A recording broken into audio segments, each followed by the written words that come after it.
A dependência emocional costuma ser tratada no discurso cotidiano como sinal de fraqueza, imaturidade afetiva ou falta de amor próprio. Frases como "você precisa ser mais forte",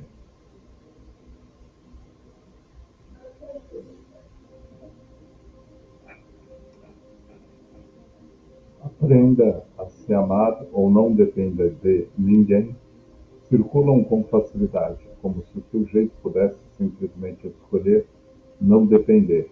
A psicanálise, no entanto, opera em outra lógica. Ela não moraliza o sofrimento e não propõe soluções rápidas. Ela pergunta: o que está em jogo nesse laço? Do ponto de vista psicanalítico, a dependência emocional não é um defeito do caráter, nem um transtorno isolado. Trata-se de uma modalidade de vínculo, uma forma específica de o sujeito se relacionar com o outro para tentar lidar com a própria falta, com o desamparo e com a angústia estrutural da condição humana. Freud foi um dos primeiros a apontar que o sofrimento psíquico não nasce no vazio. Em Um Mal-Estar na Civilização, ele afirma que quase todos os sofrimentos humanos derivam das relações entre os homens. Essa afirmação desloca a ideia de que o sofrimento vem apenas de dentro ou apenas do mundo externo. Ele emerge, sobretudo, no encontro com o outro. Amar, desde Freud, nunca foi sem risco.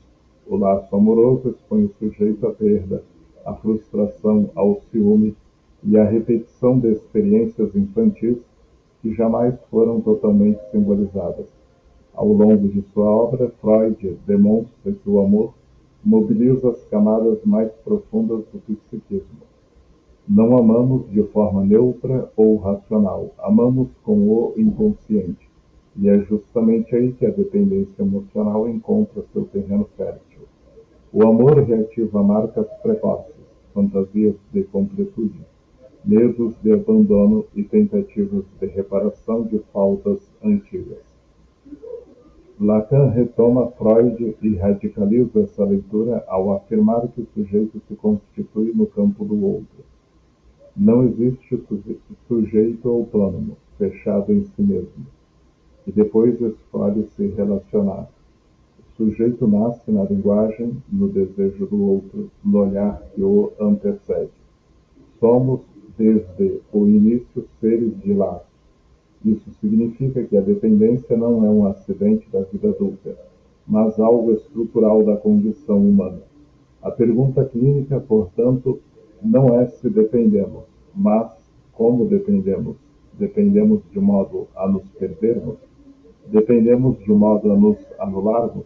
Ou conseguimos sustentar um vínculo onde o outro não precise ocupar o lugar de garantia absoluta da nossa existência?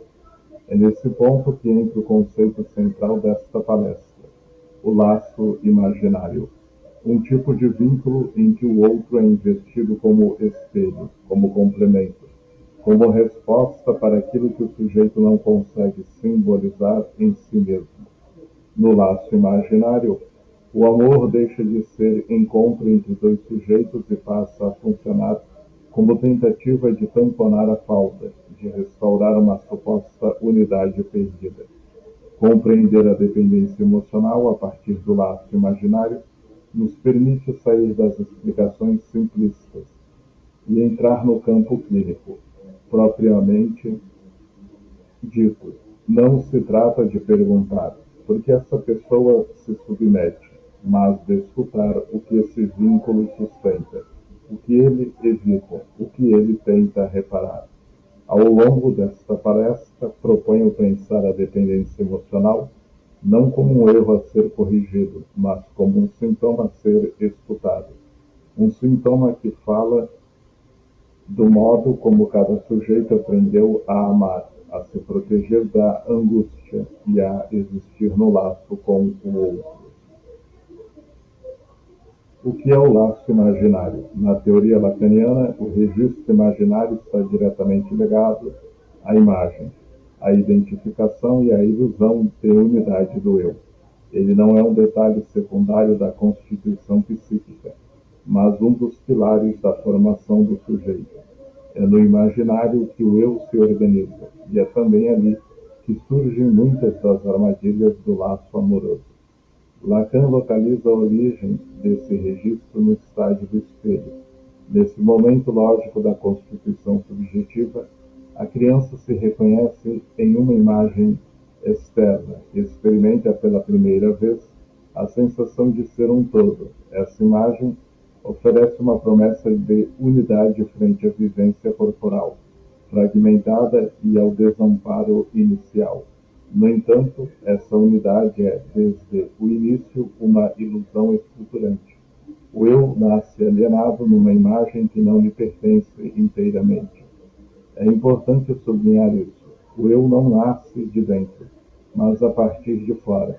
Ele se constitui no campo do outro, mediado por uma imagem idealizada. Essa alienação inicial é inevitável e necessária. O problema surge quando o sujeito permanece excessivamente preso a esse modo de relação. O laço imaginário é aquele que se organiza predominantemente a partir dessa lógica especular. Nele, o outro não é encontrado como alteridade, mas como reflexo, extensão ou sustentação do próprio eu.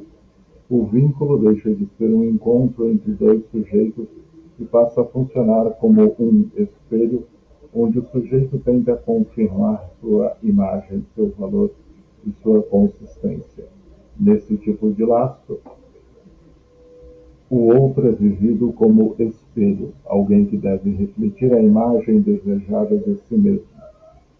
O vínculo é sustentado pela aparência, pela imagem social, pelo papel que cada um ocupa. O amor se confunde com fusão, como se amar fosse tornar-se um só. A diferença é sentida como ameaça, pois tudo aquilo que escapa à imagem ideal coloca em risco a ilusão de completude.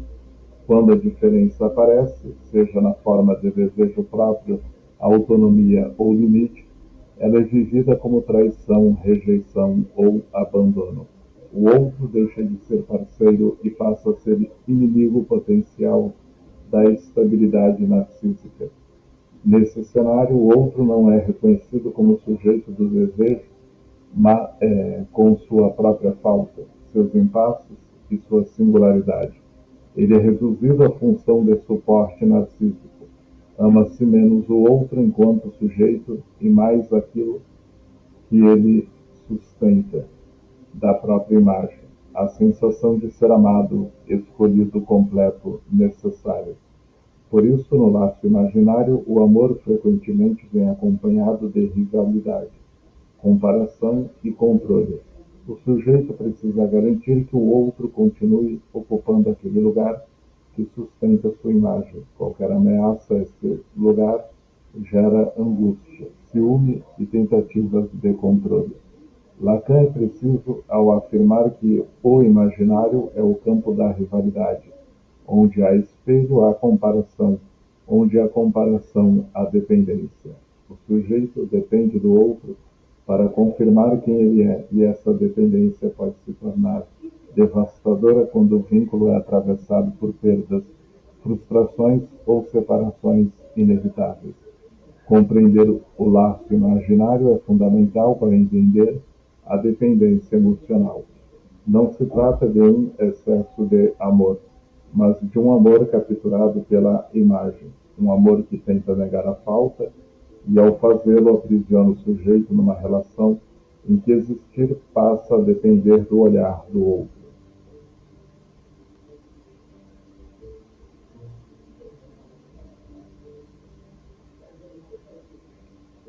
O laço imaginário e a ilusão de completude.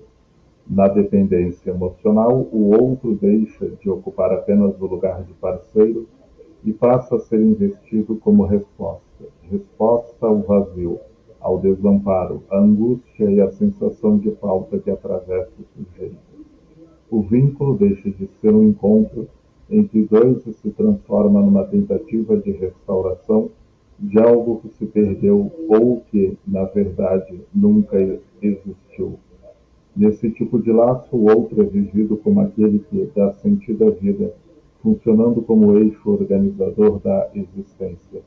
Preenche o vazio interno, silenciando a angústia.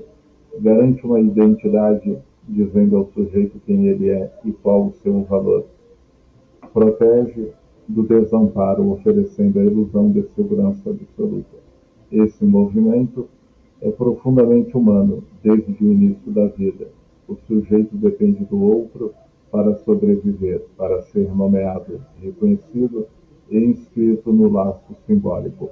O problema não está na busca de vínculo, mas na expectativa de que o outro possa ocupar o lugar de solução para aquilo que é estruturalmente faltante.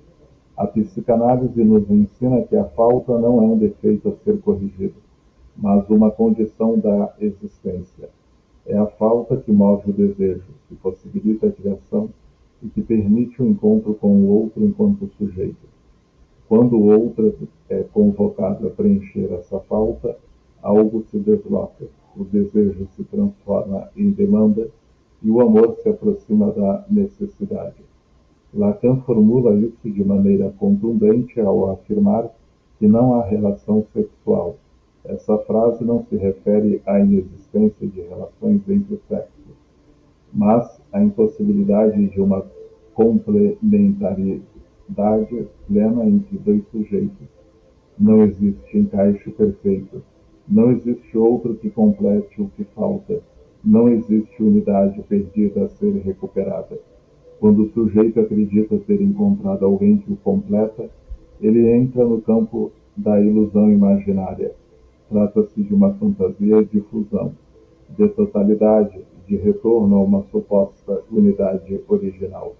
Essa fantasia sustenta o laço, mas ao mesmo tempo torna frágil e violento, pois exige do outro algo que ele jamais poderá oferecer, e toda ilusão de completude cobra um preço alto. O preço é a angústia constante diante da possibilidade de perda. O preço é o ciúme excessivo, o controle, a vigilância.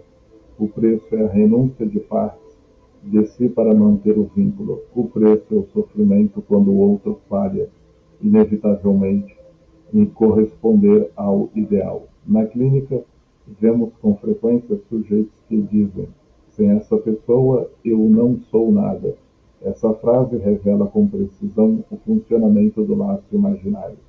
O eu só se sustenta enquanto o outro permanece ocupando o lugar de completude. A análise não visa destruir o amor, mas descolar o outro desse lugar impossível. Quando o outro deixa de ser solução para a falta, algo se reorganiza. O vazio não desaparece, mas passa a ser habitável.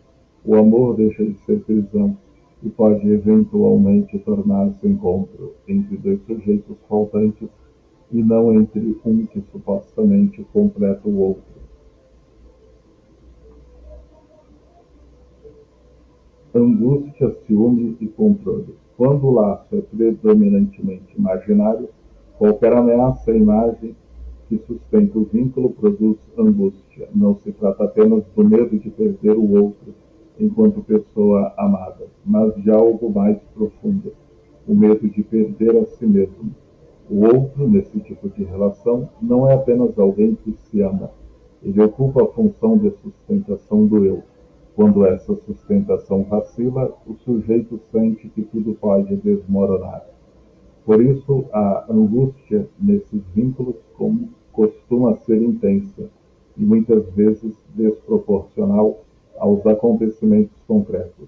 Um atraso, um silêncio, uma mudança de tom ou um gesto de autonomia do outro são vividos como sinais de ameaça. Não porque o vínculo esteja, de fato, se rompendo, mas porque a imagem que sustenta o eu está sendo colocada em risco. Nesse tipo de relação aparecem com frequência ciúmes intensos que não se limitam à possibilidade real de traição, mas funcionam como tentativa de controle do desejo do outro, necessidade constante de confirmação, como pedidos repetidos de provas de amor presença e exclusividade. Controle disfarçado de cuidado, onde vigiar, limitar e interferir são justificados como zelo ou proteção. Dificuldade extrema de separação, mesmo quando o vínculo é claramente fonte de sofrimento.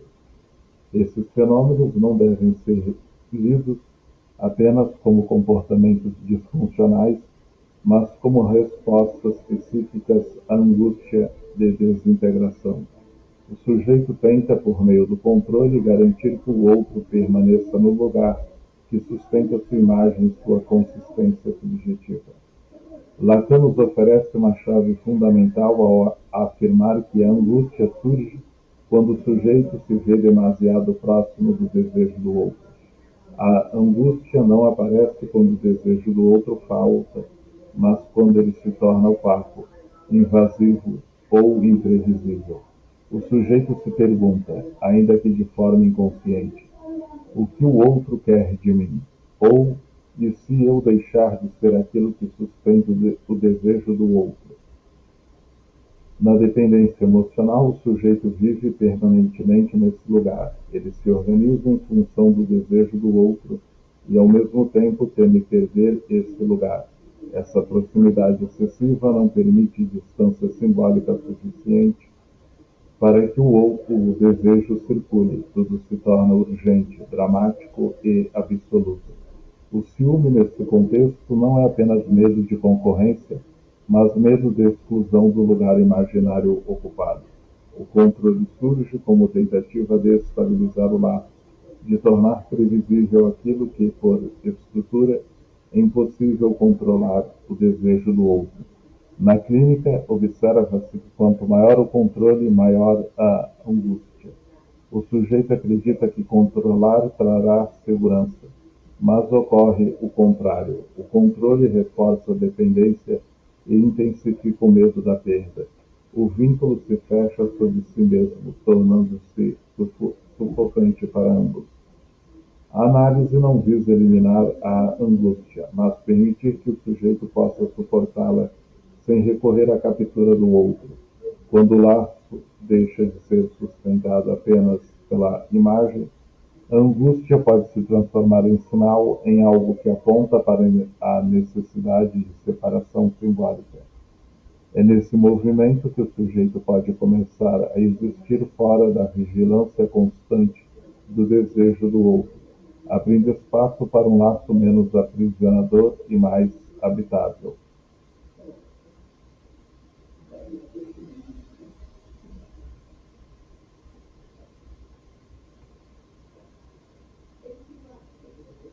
Na clínica psicanalítica, a dependência emocional raramente se apresenta de forma direta ou nomeada.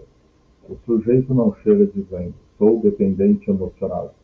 Ele aparece de maneira fragmentada, encarnada em queixas, repetições de frases que se impõem com força afetiva.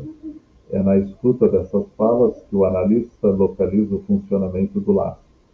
São enunciados como: sem essa pessoa, eu não sei quem sou. Prefiro me anular a ser abandonada. Eu sei que me faz mal, mas não consigo sair. Quando ele se afasta, eu entro em pânico. Essas frases não falam apenas de amor. Elas falam de identidade, de existência, de sustentação psíquica. O outro aparece como aquilo que organiza o mundo interno do sujeito. Quando esse outro ameaça se afastar, não é apenas o vínculo que entra em crise, mas o próprio sentimento de existir. O sofrimento, nesses casos, não está no amor em si. Amar implica sempre risco, perda e frustração. O sofrimento aparece quando o sujeito não dispõe de recursos simbólicos para sustentar a separação. O problema não é amar demais, mas não conseguir se separar sem colapsar. Na dependência emocional, a separação não é vivida como falta elaborável, mas como aniquilamento. O sujeito não perde apenas o outro, perde o chão, o sentido, a imagem de si. É por isso que, mesmo diante de relações claramente abusivas, vazias ou repetidamente frustrantes, a saída parece impossível. Há algo ali que sustenta o sujeito, ainda que ao custo de grande sofrimento. Na escuta clínica, percebe-se que o outro ocupa o lugar de resposta para algo que antecede a relação atual. Muitas vezes, trata-se de uma tentativa inconsciente de reparar falhas antigas, ausências, rejeições, cuidados inconscientes ou invasivos. O vínculo atual repete, com novas roupagens, uma cena antiga que insiste em retornar. Com o avanço da análise, algo começa a se deslocar, não de forma rápida ou linear, mas progressiva. O sujeito começa a perceber que aquilo que buscava no outro, segurança, valor, reconhecimento existente, diz respeito à sua própria história, à sua relação com o desejo do outro, primordial às marcas deixadas pelas primeiras experiências de dependência. Esse deslocamento é decisivo. O outro deixa de ser vivido como solução absoluta para a falta. A relação perde pouco a pouco o caráter de urgência vital. O sujeito passa a suportar melhor a ausência, o silêncio, a frustração, não porque deixa de desejar, mas porque já não precisa se anular para existir no lar. Nesse ponto, algo fundamental acontece. O outro deixa de ser suporte narcísico obrigatório e pode, então, tornar-se parceiro possível, ou não. A escolha desse ser determinada pelo medo da perda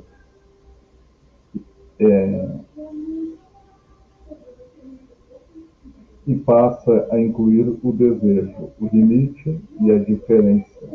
A análise não promete relações ideais, nem elimina o risco do amor.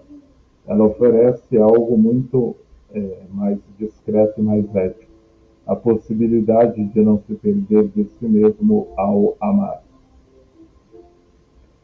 Para compreender a dependência emocional na atualidade, é fundamental situá-la no contexto social e cultural em que os sujeitos estão inseridos. A psicanálise nunca pensa o sofrimento de forma isolada do laço social. O sintoma não pertence apenas ao indivíduo, ele também responde às exigências, ideais e impasses do seu tempo. Zygmunt Bauman, ao analisar as transformações dos vínculos afetivos na modernidade tardia, propõe a noção de amor líquido. Para ele, vivemos relações marcadas pela instabilidade, pela fragilidade dos compromissos e pela dificuldade de sustentar a duração. Os vínculos oscilam entre dois extremos. Ou se cola demais numa tentativa de fusão que elimina a diferença, ou se foge rápido demais, descartando o outro ao menor sinal de frustração. Esses dois movimentos, embora pareçam opostos, funcionam como defesas contra a angústia do laço. A fusão tenta negar a falta e a separação. O descarte tenta evitar a dependência e o sofrimento.